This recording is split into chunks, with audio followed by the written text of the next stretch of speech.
예, 이낙연 총리 후보자의 임명 동의안 오늘 오후에 본회의를 통과할 것으로 보입니다. 국민의당이 인준에 동의하겠다고 밝혔기 때문인데요. 문제는 제1야당인 자유한국당입니다. 자유한국당은 지금 이낙연 후보자뿐 아니라 강경화, 김상조 두 후보자 모두 지명 철회를 해야 된다. 이런 강경한 입장인데요. 어제 출연했던 민주당의 우원식 원내대표 마지막까지 한국당 설득해보겠다라고 이 자리에서 말을 했는데 과연 좀 변화가 있었을까요? 자유한국당의 입장 직접 확인하겠습니다. 정용기 원내수석 대변인 연결을 해보죠. 정 대변인님 안녕하세요. 네, 안녕하세요. 이낙연 총리 후보자의 임명 동의안 오늘 오후에 표결 있는데 여전히 수용 불가 입장 그대로입니까?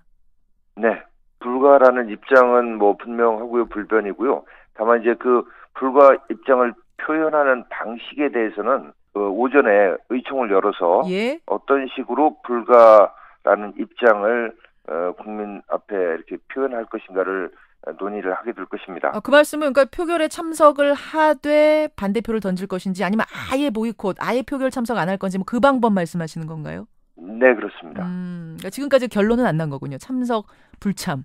예. 예. 그럼 수용 불가, 인준 불가란 입장에는 변화가 없겠습니까? 아니면 그 변화의 여지 남아 있습니까? 뭐 그때까지 대통령께서 뭐 아주 근본적인 어떤 입장 변화를 해주신다면 뭐 저희도 입장을 바꿀 수 있겠지만 현재로서는 그럴 가능성이 없다고 보여집니다. 근본적인 입장 변화란 건 어떤 걸 주문하시는 걸까요? 본인이 제시하신 원칙을 본인 스스로 어긴 것을 인정하셔야 되는데 깨지지 않았다. 앞으로도 5대 원칙을 철저히 지켜나가겠다라고 이렇게 강변하시는 예. 이런 모습은 저희가 볼 때는 아니라고 보는 거죠. 그래서 인정할 부분은 인정하고 사과할 부분은 사과하면서 예? 야당의 협조를 구한다면 아하. 예, 저희도 뭐 그 문제를 가지고 논의를 해봐야 되지 않겠습니까? 그런데 바뀔 가능성은 그렇군요. 뭐 없다고 보는 것이 맞습니다. 2시까지 입장을 바꿀 수 있는 유일한 길은 대통령이 원칙 깨진 건 깨졌다라고 인정하셔라. 그거 하나가 길이다 이 말씀이세요. 그렇죠. 네. 근데 이제 청와대 해명은 이렇습니다. 이번 정부는 인수위 기간도 거치지 않은 아주 특수한 케이스에서 출범을 하다 보니까 5대 비리 인사 배제 원칙에 대한 세세한 세부 기준을 정할 틈이 없었다. 만약 세세하게 기준을 더 정했으면 이번 이낙연 후보자 같은 경우는 문제될 게 없는 상황이었다. 이런 얘기거든요. 근데 대통령께서 2차 선거 캠페인 과정에서 준비되셨다고 말씀하셨어요. 그러면 모든 국무위원 후보자는 아니더라도 최소한 국무총리 후보자에 대해서는 좀 준비된 대통령의 면모를 보이실 수 있었어야 되지 않는가. 그리고 이 원칙 5가지는 다른 사람이 누가 얘기한 게 아니고 대통령 본인께서 다른 사람이 다 이거 지키기 어렵다라고 얘기하지만 나는 이것을 꼭 지키겠다라고 발표를 드립니다. 여기에 해당되는 사람은 원천 배제하겠습니다. 이랬지. 이게 어떤 또 세부 기준을 만들어가지고 2007년 5월 이전에 한 거는 괜찮고 이런 취지로 말씀하신 게 아니었거든요. 그렇게 받아들인 국민은 없었을 거다 그 말씀하시는 거죠. 그럼요. 네. 알겠습니다. 그런 의미에서 깨진 건 깨진 건데 그걸 왜 인정 못하느냐 그 말씀. 네. 그러면 김상조 공정거래위원장 후보자하고 강경화 외교부 장관 후보자도 역시 지명철의 입장 그대로입니까? 강경화 김상조 후보자의 경우는 아직 청원 절차에 들어가지는 않았습니다. 들어가기 전 단계에서 언론을 통해서 이렇게 확인된 내용만 보고도 정말로 좀 내용이 좋지 않다. 그리고 거짓 해명으로 거짓말을 계속 만들어내고 있는 이런 점들을 볼 때 지명을 철회하거나 본인들이 사퇴하는 것이 합당하다라고 저희는 얘기하는 것이죠. 지금까지 드러난 걸로만 봐서는 지명 철회할 이유가 없다는 게 어제 민주당 우원식 원내대표 말씀이더라고요. 예를 들어서 강경화 후보자의 그 거짓말 논란 같은 경우는 거짓말을 하려고 한 게 아니라 남편이 사정을 잘 몰라서 그냥 친척집이었겠죠라고 말을 한 게 지금 화근이 된 거고 뭐 위장 전입도 이게 뭐 학군 따라가려는 게 아니라 외국에서 오면서 뭐 적응하는 과정에서 그랬다. 좀 특이한 케이스다. 이렇게 민주당은 받아들이고 계시더라고요. 뭐 상식적으로 정말 그럴까라고 이렇게 납득이 되는 게 중요하잖아요. 또 과연 납득이 되겠는가. 그리고 일반 학생이 외국에서 살다 왔든 어쨌든 어떤 학교에 전학을 하는데 그 학교 법인 소유의 전세권이 설정되는 그런 어떤 주소 전입을 하라고 학교에서 안내를 해주고 이렇게 합니까? 이거는 말이 안 되는 일이 벌어진 거고, 또 그것뿐만이 아니라 예. 자신의 전 부하 직원과 딸이 동업을 하는데 이거에 대해서도 외교부에서 해명한 내용과 실제 밝혀지는 내용은 다른 내용이고, 그 외교부의 해명이 거짓이라고 하는 이런 정황이 계속 드러나고 있습니다. 네. 알겠습니다. 그러면 강경화 후보자만큼은 절대 안 되겠다. 지금 이런 입장을 잡고 계시는 거예요, 자유한국당은? 강경화 후보자의 경우에는 거짓말 의혹이 보태지고, 또 본인의 어떤 국민의 언론이 궁금해하는 데 대한 해명하는 태도의 문제, 이런 것들 때문에 더 돋보이는 것일 뿐이지 저희 당이 강경화 후보자만큼은 안 된다, 이런 그건 아니고 선을 구하는 것은 아닙니다. 예, 근데 지금까지 나온 걸로만 봤을 때는 강경화 후보자는 이거 지명철회다. 김상조 후보자도 혹시 청문회 해보고 좀 이게 지명철회라는 입장을 바꾸실 여지는 있는 건가요? 아니면은 이미 강경화 후보자처럼 안 된다 쪽이신가요? 청문회를 해야 되겠죠. 그래서 그럴 가능성은 낮아 보이지만 청문회 과정에서 정말로 납득할 만한 해명이 이루어진다면 그 부분에 대해서는 물론 당연히 다시 논의할 수 있겠죠. 그러나 저희의 기준과 판단으로 볼 때는 지금까지 드러나는 것만으로도 다른 직책도 아닌 공정거래위원장을 맡는 것은 적합지 못하다. 알겠습니다. 업무를 수행할 때도. 네. 김상조, 강경화. 근데 정 대변인님, 요사이 저희가 이제 인사 얘기를 쭉 인터뷰로 풀어가다 보면 청취자 문자 가운데 제일 많이 들어오는 게 뭐냐면요.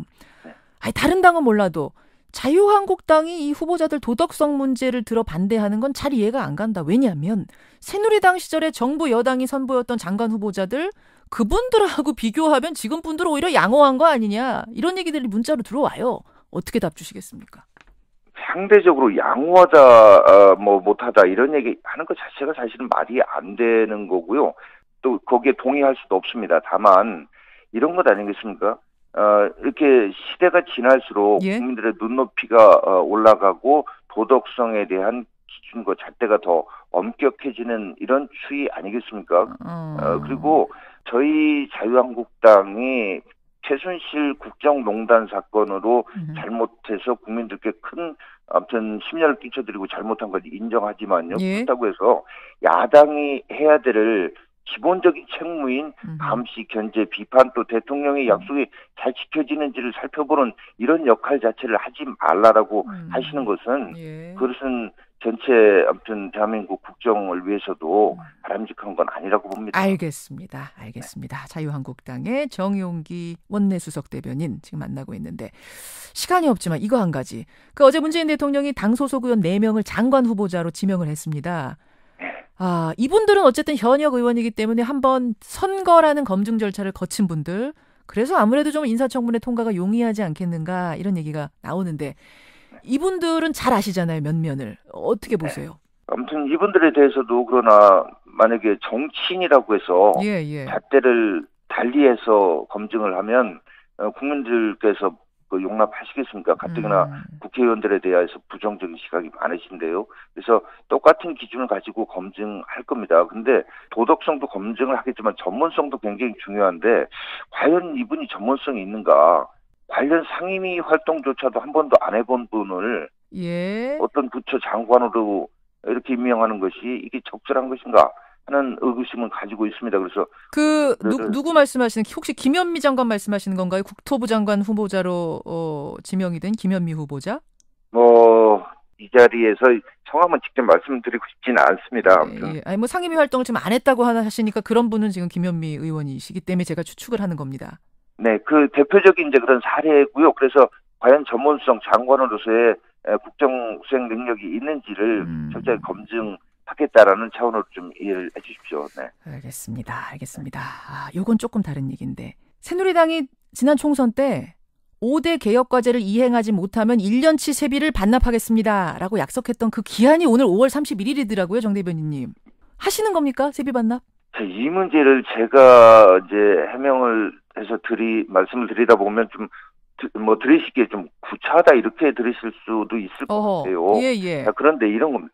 분명히 이제 새누리당 차원에서 당시에 한 건 아니고, 새누리당 전 대표였던 김무성 의원과 거기에 뜻을 같이 하는 의원님들이 이제 서명을 해서 그런 약속을 국민들께 드린 거죠. 그리고 이 5대 개혁 과제를 정확한 표현이 이제 이행하지 못하면 선비 반납하겠다고 그랬는데 그 이행이라는 게 완전히 완결이 됐을 때 이행된 거라고 보느냐. 이분들 얘기는 어제 법안 발의를 했으니까 국회의원으로서는 법안 발의만 할 수 있는 것이지 직접 어떤 실행권을 가진 정부 부처가 아닌데 이걸 어떻게 완결할 수 있겠느냐라는 이런 논리인 것 같습니다. 근데 이 부분은 아무튼 좀 의혹이 앞서서 국민들께 약속을 드린 측면도 분명히 있다고 생각돼서요.